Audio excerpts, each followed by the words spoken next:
সত্যি এই বছর আমাদের কৃষ্ণনগরে ঠাকুর মুখ তুলে চেয়েছেন। হ্যাঁ মহারাজ, ধান একেবারে পরিপূর্ণ হয়েছে। তা কবে ধান কাটা হবে পুটির বাবা? ধান তো একেবারে পেকেই এসেছে, সপ্তাহখানেকের মধ্যে ধান কাটতে হবে। বেশ বেশ, তাহলে তো ভালোই হলো। এই মাসের শেষের দিকেই তো নবাব বাহাদুরকে শস্যের খাজনা পাঠানোর কথা। হ্যাঁ মহারাজ, এবারে নবাব বাহাদুর খুশি হবে। ঠিক বলেছ গোপাল।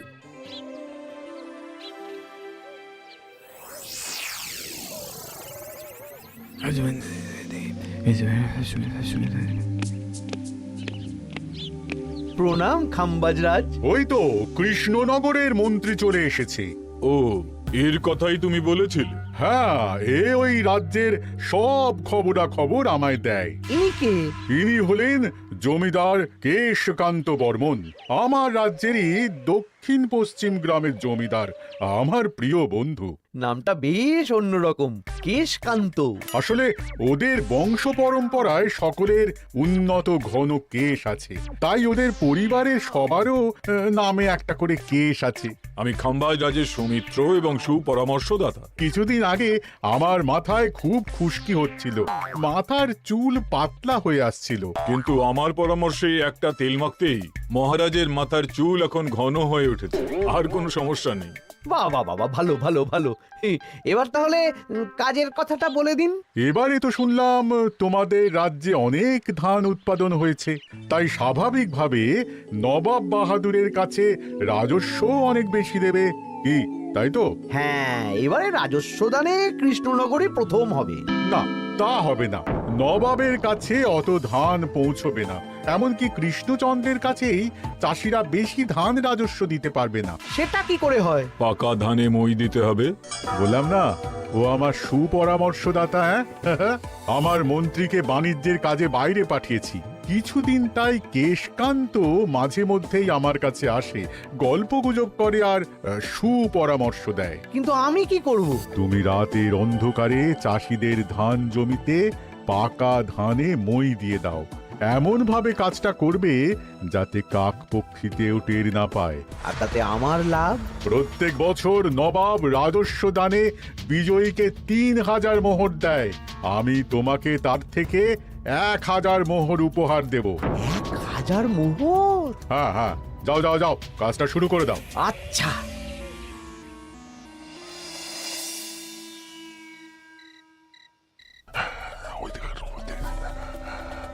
তাহলে আর দেরি কেন, মন্ত্রী মশাই কথা মতো কাজ শুরু কর। হ্যাঁ হ্যাঁ, চল।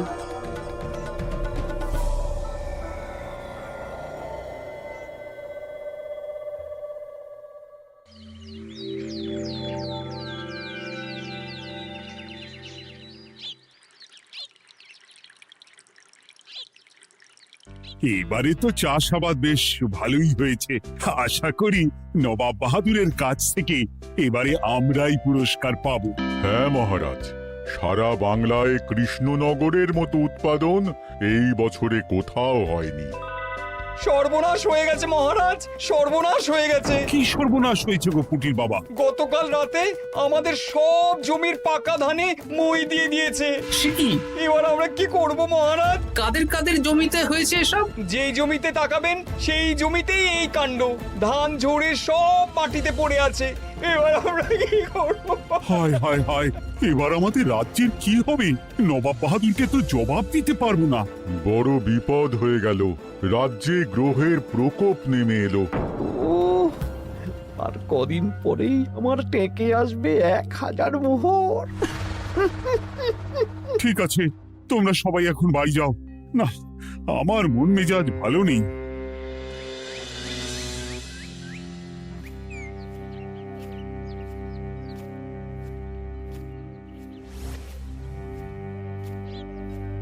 ওগো, তুমি শুনেছো কি হয়েছে? পুঁটির মা হাউ হাউ করে কাঁদছিল গো। হ্যাঁ গিন্নি, পুঁটির বাবা কয়েকজন চাষি ভাইদের নিয়ে রাজসভায় এসেছিল। শুনলাম রাতারাতি কে বা কারা চাষ জমিতে পাকা ধানে মই দিয়েছে। কত বড় সর্বনাশ হয়ে গেল বলো। কি হবে গো? কি যে হবে ভগবান জানে। বলি, তুমি পারলে না পুঁটিদের একটু সাহায্য করো। হ্যাঁ, আমি মনে মনে ভেবেই রেখেছি বুঝলে, এবার বেতন পেলে পুঁটিদের বাড়িতে মাসো ভাড়ার জিনিসপত্র দিয়ে আসবো। নবাব বাহাদুরের কাছে মহারাজ খাজনা কিভাবে দেবেন? সেটাই তো বুঝতে পারছি না। আপনি এত চিন্তা করবেন না। রাজবাড়ির ভাড়ার থেকে আপাতত কিছু বস্তা ধান পাঠানোর ব্যবস্থা করুন।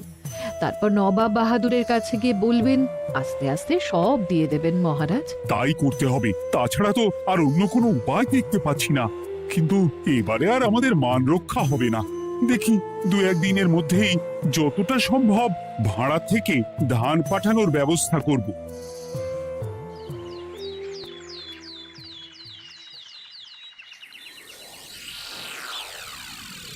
এই বছর 10,000 বস্তা ধান রাজস্ব এসেছে খাম্বাজ রাজ্য থেকে, 7,000 বস্তা ধান এসেছে বর্ধমান রাজ্য থেকে, আর মাত্র 100 বস্তা এসেছে কৃষ্ণনগর থেকে। তাই এই বছরের বিজয়ী রাজ্য হচ্ছে খাম্বাজ রাজ্য। খাম্বাজ রাজ্যের রাজার হাতে 3,000 মোহর উপহার হিসেবে তুলে দিচ্ছেন। আর কৃষ্ণচন্দ্র, তোমার রাজ্যের এরকম হাল কেন? এবারে আমাদের সমস্ত রাজ্যের পাকা ধানে কেউ বা কারা মই দিয়ে দিয়েছে। সেসব তোমার মাথা ব্যথা। আমার ধান কোথায়? 100 বস্তা ধান রাজস্ব, কম করে 800 বস্তা ধান রাজস্ব দেওয়ার কথা, কিন্তু তুমি তোমার কথার খেলাপ করেছো। এই বছর আমি নিরুপায় জাহাপানা। আমিও নিরুপায়। হয় তুমি আগামী 1 সপ্তাহের মধ্যে আমাকে 5,000 মোহর দেবে, নইলে কৃষ্ণনগরের সিংহাসন থেকে সরে যাবে। এত বড় শাস্তি দেবেন না নবাব বাহাদুর। আপনি অন্তত মাস 6 সময় দিন, আবার ধান চাষ করিয়ে আপনাকে প্রাপ্য ধান দেওয়া হবে। বেশি কথা বলছো কৃষ্ণচন্দ্র। তুমি 5,000 নয়, 6,000 মোহর 1 সপ্তাহের মধ্যে দেবে। বেটা গোপাল বেশি পাকা, অত কথা বলতে কে বলেছিল? গোপাল, এটা তুমি কি করলে? হায় হায় হায়! সর্বনাশের সময় যখন ঘনিয়ে আসে, তখন বিপদের ওপর বিপদ এভাবেই আসে। আমার পাওনা। আরে এখন না, তোমাকে পাঠিয়ে দেব। ওই দেখুন, খাম্বাজ রাজের সাথে কথা বলছে। এখন বেশি কথা বললে কৃষ্ণচন্দ্র আর গোপাল সন্দেহ করবে। চলুন তো দেখি ওখানে গিয়ে কি কথা বলছে। কি কথা বলছো মন্ত্রী? মন্ত্রী আমায় বিজয় অভিনন্দন জানাচ্ছিল। বিজয় অভিনন্দন তো উপহার পাওয়ার সময় জানাতে পারতেন মন্ত্রী মশাই। যাই হোক, আপনাকে তো ঠিক চিনতে পারছি না। আমার নাম কেশকান্ত, আমি খাম্বাজ রাজ্যের দক্ষিণ পশ্চিম গ্রামের জমিদার। কেশকান্ত আমার বিশেষ বন্ধু। আপনার কেশ নিয়ে বেশ ভাব দেখছি। হ্যাঁ, ওই কদিন আগে তো খাম্বাজ রাজের মাথার চুল পাতলা হয়ে আসছিল, খুশকি হচ্ছিল আর কি। তো ওনার পরামর্শে একটা তেল মেখেই তো খাম্বাজ রাজের আবার ঘন কালো চুল ফিরে এসেছে। কেশকান্ত জমিদার হতে পারে, কিন্তু ওর অর্থনৈতিক অবস্থা তাবর রাজাদের থেকে অনেক ভালো। কয়েক হাজার বিঘা জমির মালিকও, তার সাথে চুলের তেলের ব্যবসা করেও হাজার হাজার মোহর রোজগার করে। এই, এখন চুল নিয়ে চুলোচুলি না করে চল কৃষ্ণনগরে ফিরি। এমনিতেই মন মেজাজ খারাপ, 1 সপ্তাহের মধ্যে আবার 6,000 মোহর জোগাড় করতে হবে। হ্যাঁ, চলুন চলুন।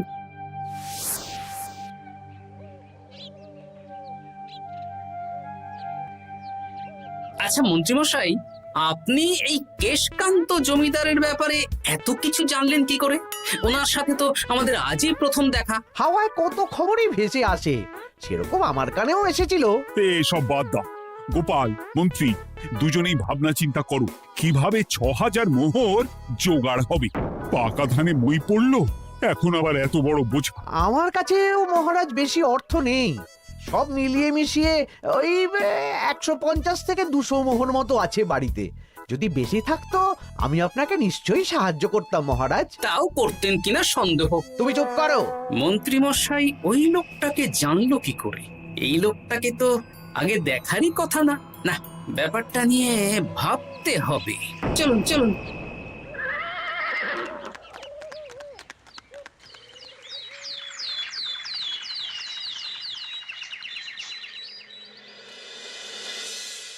বুঝলে গিন্নি, 1 সপ্তাহের মধ্যে মহারাজকে 6000 মোহর জোগাড় করতেই হবে, নইলে সিংহাসন ছাড়তে হবে।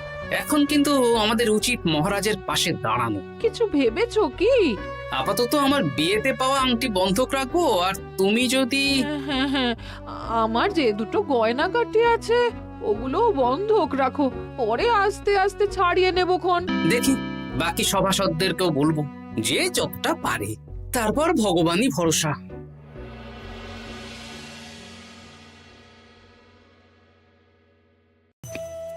আপনি এত চিন্তা করবেন না মহারাজ। চিন্তা না করে কি আর কোনো উপায় আছে? সিন্ধুকে যা আছে তা দিয়ে 3000 মোহর হয়ে যাবে, কিন্তু তারপর আর কি করব? এবার কি নিরুপায় হয়ে জায়গা জমি বিক্রি করতে হবে? কিছু একটা করতেই হবে। আপনি গোপালকে একবার বলে দেখুন, প্রত্যেকবার যখনই বিপদে পড়েছেন তখন গোপালই আপনাকে বাঁচিয়েছে। দেখি আগামীকাল রাজসভা শুরু হওয়ার আগে গোপালের সাথে ব্যাপারটা নিয়ে আলোচনা করব।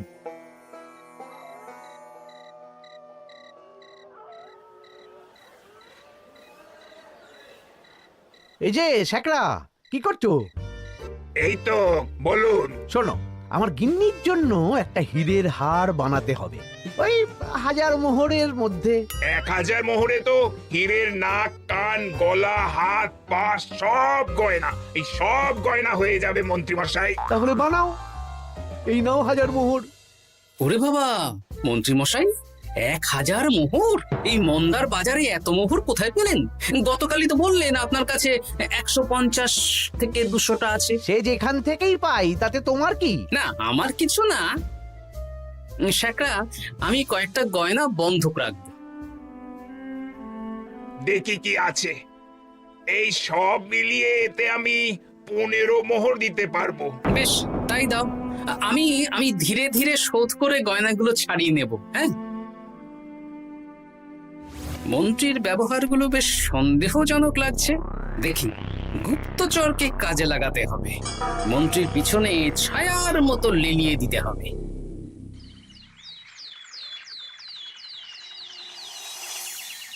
মহারাজ, আমি চেষ্টা করছি আপনার এই মোহর কিভাবে জোগাড় করা যায়, আপ্রাণ চেষ্টা করছি। দেখো, আমি 3000 মোহর পারবো, কিন্তু তার বেশি হলে জায়গা জমি বেচতে হবে, হাতে যে বেশি দিন সময়ও নেই। আচ্ছা মহারাজ, দেখছি। তবে মন্ত্রীমশাই চাইলেই আপনাকে 1000 মোহর দিয়ে সাহায্য করতে পারতেন, কিন্তু উনি তা না দিয়ে ওনার গিন্নির গয়না বানাচ্ছেন, হীরের গয়না। কি মন্ত্রী তো কালকেই বলল ওর কাছে 150 থেকে 200 মোহর আছে মাত্র, 1000 মোহর কোথা থেকে পেল? সে উনিই জানেন, তবে তার খবর খুব তাড়াতাড়ি আশা করি পেয়ে যাব মহারাজ।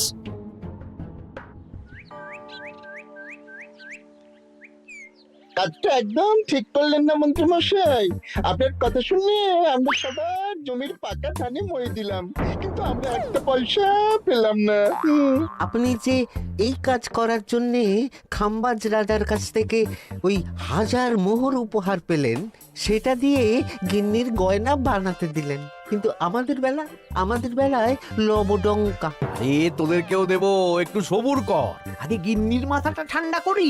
না না, আমাদের এক্ষুনি চাই। আরে এক্ষুনি কি করে দেবো, আমার হাত খালি। আচ্ছা আচ্ছা, ঠিক আছে, এই নে 2 মোহর ধর, 2 ভাই ভাগ করে নে, পরে আরো দেবো। এটা কিন্তু ঠিক না। এসব আলোচনা খোলামেলা জায়গায় করা উচিত না। উফ, পরে তোদের সাথে কথা বলবো, এখন যেতে দে, বাজার করব, তারপর আবার রাজসভা আছে।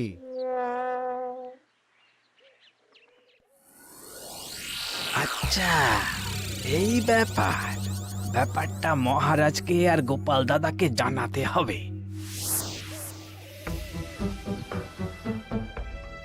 গোপাল দাদা, মহারাজ আসল খবর পেয়ে গেছি। কি খবর?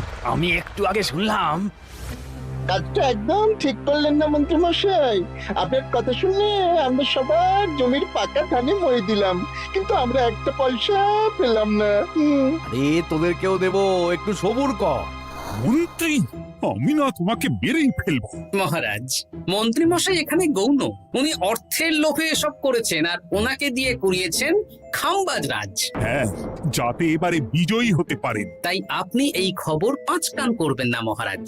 আমি খাম্বাজ রাজ আর ওই কেশকান্তর কাছ থেকে ক্ষতিপূরণ ঠিক আদায় করে আনবো। কিন্তু কিভাবে? শুনুন তাহলে।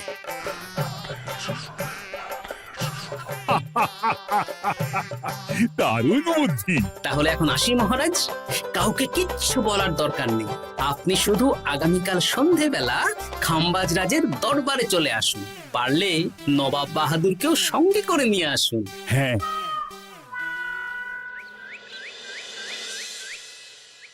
প্রণাম খাম্বাজ রাজ, কে আপনি?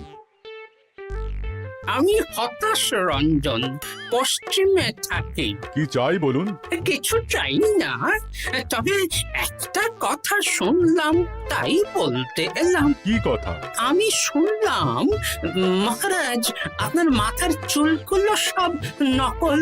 আমার এত সুন্দর চুল সব নকল? ফাজলামো হচ্ছে। আমি যদি প্রমাণ করে দিই আপনার চুল নকল, তাহলে কি? তাহলে আপনি আমাকে 100 মোহর দেবেন, আর প্রমাণ না করতে পারলে আমি আপনাকে 100 মোহর দেব। বেশ, দেখো, এক্ষুনি দেখো, আমারই তো 100 মোহর লাভ হবে।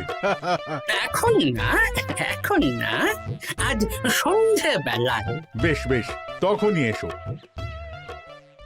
এবারে জমিদার কেশকান্তর বাড়ি যেতে হবে।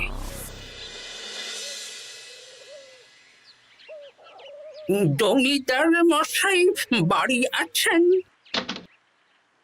কে মশাই আপনি? আমি হতাশ রঞ্জন, পশ্চিমে থাকি। আমি বিশাল ক্ষমতাশালী লোক। কিসের ক্ষমতা? আমি রাজরাজাদের মারধর করি, চুল ধরে টানি, শাস্তি দিই। এসব কি উল্টোপাল্টা বলছেন? খাম্বাজ রাজ আপনার বন্ধু না? হ্যাঁ, প্রিয় বন্ধু। ওনাকেও আমি আপনার সামনে চুল ধরে টানবো, কিন্তু উনি কিচ্ছু করতে পারবেন না। উনি আপনাকে শুলে চড়াবেন। কিছুই করতে পারবেন না, বললাম না আমি বিশাল ক্ষমতাশালী লোক। বিশ্বাস হচ্ছে না তো? তাহলে বাজি ধরুন, 10,000 মোহরের বাজি। 10,000 মোহরের বাজি? হ্যাঁ, আজ আমি খাম্বাজ রাজের রাজবাড়ি যাব, আর আমার শক্তি প্রদর্শন করব, ওনার চুল ধরে টানা হেঁচড়া করব, ওনাকে আহত করব, কিন্তু উনি আমাকে কিছুই করতে পারবেন না। বেশ রাজি, বাজি 10,100 মোহর দিতে পারবেন তো? হ্যাঁ, আমি বাজি হারলে আপনাকে দেব 10,100 মোহর। দরকার হলে ওই কাগজে কলমে লিখিত পরিত করে নিন। বেশ, তাহলে তাই হোক। কিন্তু হ্যাঁ, একটা কথা, আমি শক্তি প্রদর্শন করার আগে থেকে প্রক্রিয়া চলাকালীন সময় পর্যন্ত আপনি খাম্বাজ রাজের সাথে কোনো কথা বলতে পারবেন না। বেশ বেশ।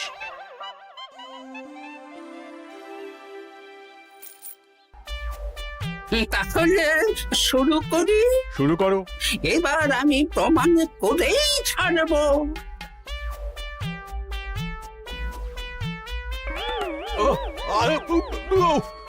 লাগছে লাগছে, বাবারে, লাগছে এই সেরেছে। লাগছে, এ তো সত্যি সত্যি চুল ধরে টানছে। লাগছে লাগছে, বাবারে, বাবা। ওরে বাবা রে বাবা, কি শক্ত! এ কি, খাম্বাজ রাজ কিছুই তো বলছেন না, তাহলে কি আমি হেরে গেলাম? না না খাম্বাজ রাজ, আমার ধারণা ভুল, যা শুনেছি তাও ভুল। এবার বিশ্বাস হলো তো? দাও দাও, এবারে 100 মোহর দাও। দিন কেশকান্ত মশাই, আমাকে 10,100 মোহর দিন। এ কি, ও তোমাকে 10,100 মোহর কেন দেবে? ওনার সাথেও তো বাজি ধরেছিলাম। কি বাজি? আপনার এখান থেকে বেরিয়ে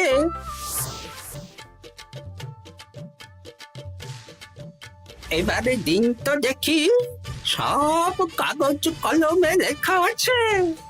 এই নাও। হায় হায় হায় হায়। সাবাস গোপাল, সাবাস, তুমি আমার মুখ রক্ষা করেছো। গোপাল, কৃষ্ণচন্দ্র, নবাব বাহাদুর, আপনারা? হ্যাঁ, আমি গোপাল। এটা ছাড়া আর কোনো উপায় ছিল না খাম্বাজরাজ।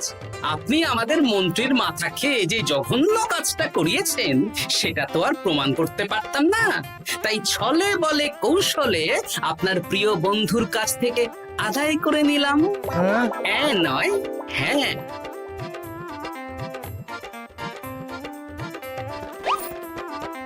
এই নিন মহারাজ। এতে কত মোহর আছে? 10,100 মোহর। এর থেকে 100 খাম্বাজরাজকে দিন, 6,000 নবাব বাহাদুরকে, আর বাকিটা আপনার কাছে রাখুন। এত ধান নষ্ট হলো।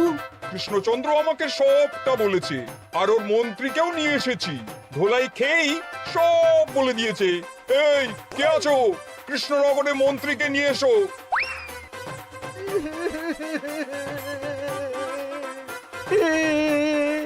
মার খেয়ে আমি সব বলে দিয়েছি খাম্বাজরাজ। উদ্ধার করে তো জাহাপানা, আমাকে ক্ষমা করে দিন। এর কোনো ক্ষমা নেই। তোমাকে আমি কারাগারে বন্দি করব। হায় হায় হায়, সামান্য টাকার লোভ করতে গিয়ে পুরো মাঠে মারা গেলাম।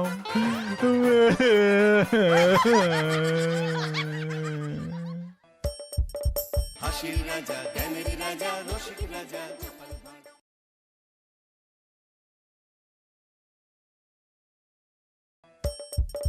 হাসির রাজা, জ্ঞানের রাজা, রসিক রাজা।